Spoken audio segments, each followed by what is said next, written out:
এই যে প্রথম ছবিটা দেখছো এটা আমার এখনকার ছবি আর এই ছবিটা আমার কয়েক মাস আগের ছবি। দুটো ছবির মধ্যে 27 কিলোর ডিফারেন্স রয়েছে। আগে আমার ওয়েট ছিল 81 কিলো আর এখন আমার ওয়েট 54 কিলো। আমি কিভাবে এই 27 কেজি ওয়েট লস করলাম সেটাই আজকে তোমাদের সাথে এই ভিডিওতে শেয়ার করব। এর আগেও আমি ওয়েট লস রিলেটেড, আমার ওয়েট লস জার্নি রিলেটেড অনেক ভিডিওসই তোমাদের সাথে শেয়ার করেছি। আজকের ভিডিওটাকে তোমরা একটা হোয়াট আই ইটেন এর যে ভিডিও হিসেবেও ভাবতে পারো, কারণ আমি সারাদিন কি কি খেয়েছি সম্পূর্ণটাই তোমাদের সাথে শেয়ার করছি। আর শুধু তাই নয়, তার সাথে আমি যেটা ইনক্লুড করতে তোমাদেরকে বলবো সেটা হলো এক্সারসাইজ।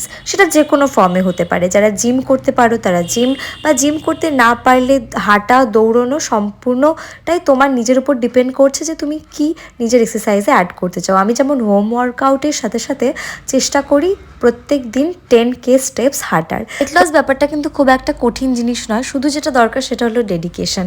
আজকের ভিডিওটা এ পর্যন্ত।